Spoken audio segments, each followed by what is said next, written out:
Hello दोस्तों, ये मेरा सेट थ्योरी का नेक्स्ट वीडियो है जिसमें आज हम लोग देखने वाले हैं सबसेट। तो चलिए इस वीडियो को स्टार्ट करने से पहले जस्ट मैं आपसे रिक्वेस्ट करता हूं कि अगर अभी तक आपने मेरे चैनल को सब्सक्राइब नहीं कर रखा तो सब्सक्राइब कर लिया और बगल में जो बेल है जरूर क्लिक करें जिससे मेरे जितने भी नए वीडियोज़ हैं उनका नोटिफिकेशन आपको मिलता रहे। तो चलिए स्टार्ट करते हैं। तो चलिए दोस्तों, सबसे पहले तो देखते हैं कि सबसेट होता क्या है। ठीक है, तो सबसेट क्या है? A set A is said to be a subset of a set B. मतलब ए को हम बी का सबसेट तब कहेंगे अगर every element of A is also an element of B. मतलब अगर ए के सारे एलिमेंट बी में है, ए में जितने भी एलिमेंट हैं वो सारे एलिमेंट बी में भी अवेलेबल है, तो हम बोल सकते हैं कि ए जो है वो बी का सबसेट है। ये सिंबल हम लोग यूज करते हैं सबसेट के लिए। तो A is the subset of B if A belongs to A, then A is also belongs to B। मतलब कोई भी एलिमेंट A जो A सेट में है अगर वो B सेट में भी अवेलेबल है, ठीक है, मतलब A के सारे एलिमेंट B सेट में भी अवेलेबल है, तो हम बोल सकते हैं कि A जो है वो B का सबसेट है। इसको हम थोड़ा डिफरेंट टाइप से भी लिखते हैं।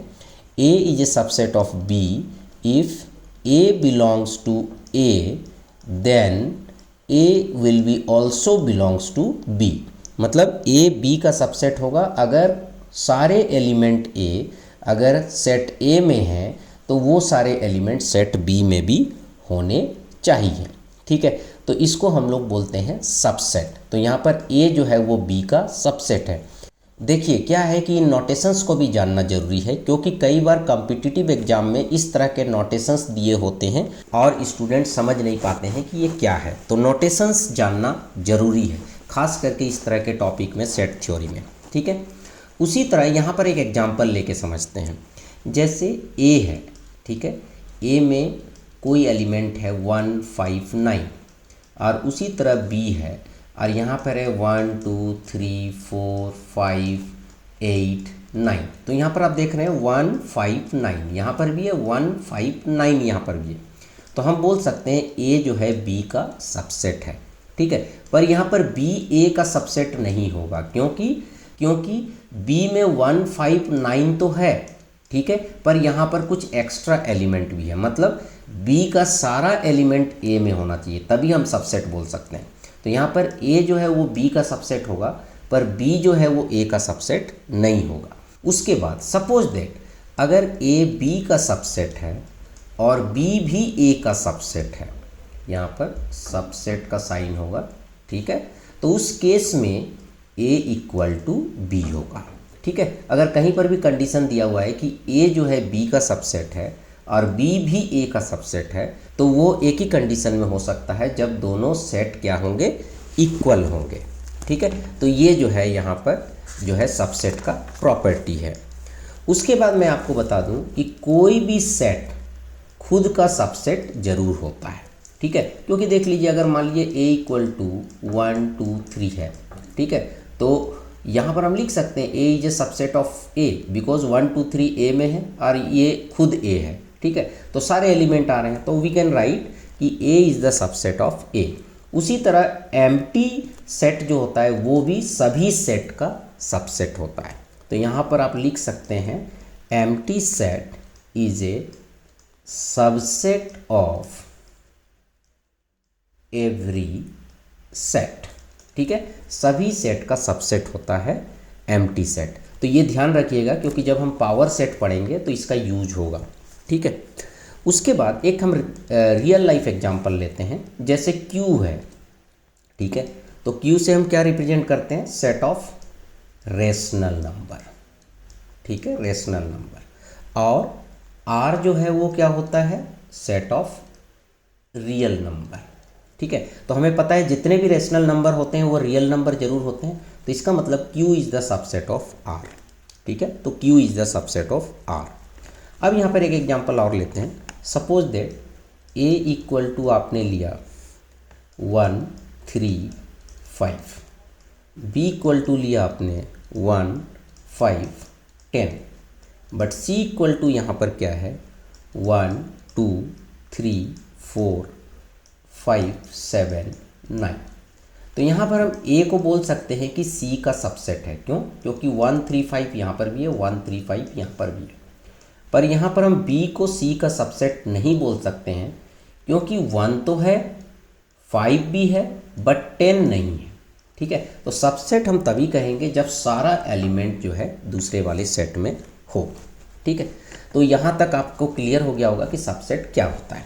उसके बाद हम लोग बहुत ही इंपॉर्टेंट टॉपिक देखते हैं, और वो टॉपिक है intervals as subsets of are.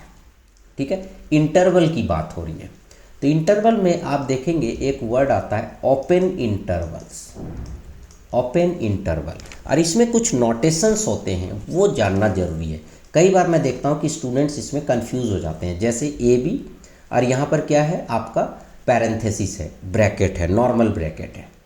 उसके बाद कई बार बॉक्स ब्रैकेट होता है, उसके बाद कई बार एक तरफ बॉक्स ब्रैकेट होता है और एक तरफ नॉर्मल ब्रैकेट होता है, उसके बाद कई बार इधर नॉर्मल ब्रैकेट होता है और इधर आपका बॉक्स ब्रैकेट होता है। तो इसका क्या मतलब है? तो इसको अगर हम लोग टेक्निकली देखें तो क्या होगा, x colon a less than x less than b, मतलब यहाँ पर ए और बी के बीच के सारे एलिमेंट, मैं क्या बोल रहा हूँ, ए और बी के बीच के सारे एलिमेंट। ठीक है, उसमें ए और बी इंक्लूड नहीं है। सपोज दैट यहाँ पर लिखा हुआ है 1,5, तो 1,5 का मतलब हो गया 2 3 4, यहाँ पर 1 और 5 इंक्लूड नहीं होगा। उसी तरह अगर यहाँ पर बॉक्स ब्रैकेट है तो उस केस में आपका ए भी इंक्लूड होगा और बी भी इंक्लूड होगा, मतलब इस केस में यहाँ पर 1 2 3 4 5 सारे आ जाएंगे। ठीक है, तो यहाँ पर अगर ओपन इंटरवल में लिखा हुआ है बॉक्स ब्रैकेट और यहाँ पर लिखा है 1,5, तो दैट मीन्स 1 2 3 4 5। उसी तरह अगर यहाँ पर एक तरफ बॉक्स ब्रैकेट है और एक तरफ नॉर्मल ब्रैकेट है तो क्या होगा, अब तो आप समझ गए होंगे, इधर बॉक्स ब्रैकेट है इसका मतलब ए इंक्लूड होगा और इधर बी इंक्लूड नहीं होगा क्योंकि ये वाला ब्रैकेट है। उसी तरह यहाँ पर क्या होगा, ए इंक्लूड नहीं होगा और बी इंक्लूड होगा। यहाँ पर देखिए ए लेस देन इक्वल टू लिखा हुआ है, इसका मतलब ए इंक्लूड है, और यहाँ पर X less than equal to B लिखा है, इसका मतलब बी इंक्लूड है।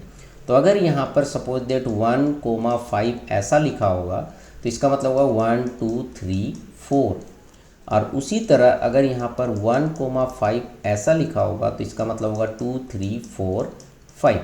5 इंक्लूड है बट 1 इंक्लूड नहीं है। तो इस तरीके से ओपन इंटरवल्स को हम डिफरेंट तरीके से रिप्रेजेंट कर सकते हैं, और कई बार जो है ये कंसेप्ट आपके कई क्वेश्चन में यूज़ होता है। हालांकि बाद के वीडियो में हम लोग कुछ ऐसे भी क्वेश्चंस देखेंगे जो एंट्रेंस एग्जाम में आ चुके हैं, खास करके एमसीए में। ठीक है, अब यहाँ पर कुछ बेसिक्स क्वेश्चन देखते हैं। जैसे suppose that A equal to 1 2 3 है। ठीक है, मतलब यहाँ पर 3 एलिमेंट है 1 2 3, तो इसके कितने सबसेट होंगे? ठीक है, तो कौन कौन से सबसेट होंगे? पहला तो 1 होगा, 2 होगा, 3 भी हो सकता है ना, तो ये अलग 3 सबसेट हो गए। फिर दो दो के कॉम्बिनेशंस में आप ले लो, 1 2 2 3 3 1। ठीक है, ये हो गया। एक तो ये खुद ही होगा सबसेट अपना, और एक कौन सा होगा, 5 एम्प्टी सेट। तो टोटल कितने हो गए, 1 2 3 4 5 6 7 8, तो 8 सबसेट हो गए। ठीक है, तो इस तरह से जो है आप सबसेट निकाल सकते हैं। उसके बाद नेक्स्ट क्वेश्चन आ सकता है, जैसे कि आपको लिखा हुआ रहे 2,6 और इसको आपको सेट बिल्डर फॉर्म में लिखना है। तो आप कैसे लिखेंगे, X colon X belong to R, और यहाँ पर लिखेंगे 2 less than x less than 6, क्योंकि यहाँ पर कौन सा ब्रैकेट है, नॉर्मल वाला ब्रैकेट है, तो यहाँ पर लेस देन और लेस देन आएगा। अब उसी तरह मान लीजिए यहाँ पर होता है 5 10, ये रहता है, एक तरफ नॉर्मल ब्रैकेट और एक तरफ बॉक्स ब्रैकेट। तो इसका सेट बिल्डर फॉर्म क्या होगा, एक्स बिलोंग्स टू आर, और यहाँ पर लिखिएगा 5 लेस देन, इसलिए लेस देन क्योंकि इधर नॉर्मल ब्रैकेट है, और इस तरफ लेस देन इक्वल टू होगा क्योंकि बॉक्स ब्रैकेट है, और 10। तो ये जो है सेट बिल्डर फॉर्म हो गया इस सेट का, और ये जो है सेट बिल्डर फॉर्म हो गया इस सेट का। तो इस तरीके से आपने इस वीडियो में देखा कि सबसेट क्या होता है, हम सबसेट कैसे निकालते हैं, और उसके बाद हम लोगों ने ये भी देखा कि डिफरेंट टाइप ऑफ इंटरवल्स को हम कैसे रिप्रेजेंट करते हैं। तो चलिए दोस्तों, आई होप कि आपको वीडियो पसंद आया होगा। अच्छा लगा तो लाइक करें, शेयर करें, कमेंट करें, और अगर अभी तक आपने मेरे चैनल को सब्सक्राइब नहीं कर रखा तो सब्सक्राइब कर ले और बगल में जो बेल है उसे जरूर क्लिक करें, जिससे मेरे जितने भी नए वीडियोज़ हैं उनके नोटिफिकेशन आपको मिलता रहे। Thank you and good bye.